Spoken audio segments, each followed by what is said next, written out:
స్వాతంత్ర దినోత్సవం సందర్భంగా మోదీ కొత్త పథకం ప్రారంభించారు.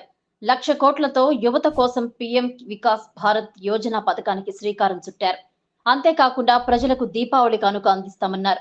జీఎస్టీలో సంస్కరణలు తీసుకొచ్చి నిత్యావసర వస్తువులు ప్రజలకు అందుబాటులో ఉండే విధంగా చూస్తామన్నారు. దేశ యువతకు ప్రధాని నరేంద్ర మోదీ గుడ్ న్యూస్ తెలిపారు. స్వాతంత్ర దినోత్సవం నాడు కొత్త పథకానికి శ్రీకారం చుట్టారు. యువత కోసం 1,00,000 కోట్లతో కొత్త పథకం ప్రారంభించారు. దీనికి ప్రధానమంత్రి వికసిత్ భారత్ యోజన అని పేరు పెట్టినట్లు చెప్పారు. కొత్తగా ఉద్యోగంలో చేరిన యువతకు 15,000 అందిస్తున్నట్లు తెలిపారు. యువత సరికొత్త ఆలోచనలతో ముందుకొస్తే అండగా ఉంటామని హామీ ఇచ్చారు. అన్ని విషయాల్లో ఆత్మనిర్భర్ లక్ష్యమని మోదీ అన్నారు. దేశ ప్రజలకు దీపావళి కానుక ఇస్తామని మోదీ తెలిపారు. ఈసారి డబుల్ దీపావళి అందిస్తామన్నారు.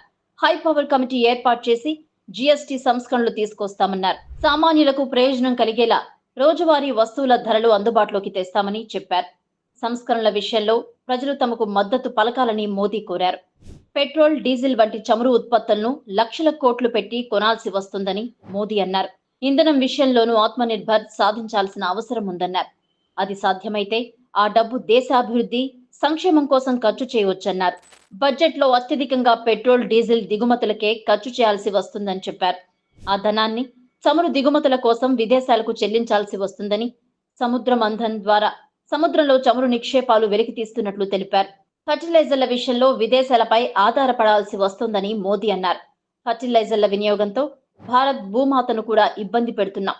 దేశంలో యువత, పారిశ్రామికవేత్తలకు ఆహ్వానం పలుకుతున్నా భూమికి నష్టం కలిగించకుండా ఫర్టిలైజర్లు తయారు చేద్దాం రండి అని మోదీ పిలుపునిచ్చారు. మహిళా సంఘాల ఉత్పత్తులను ప్రపంచానికి అందిస్తున్నారని మోదీ అన్నారు. ఇన్నోవేటివ్ ఐడియాలతో వస్తే అండగా ఉంటానని అన్నారు. నిబంధనల వల్ల దేశాభివృద్ధి ఆగిపోకూడదని, అవసరమైతే ప్రభుత్వ నిబంధనల్లో మార్పులు తీసుకొస్తామన్నారు. ప్రపంచ మార్కెట్కు నాణ్యమైన ఉత్పత్తులను అందించాలన్నారు. ధర తక్కువ, నాణ్యత ఎక్కువ ఉండాలని సూచించారు.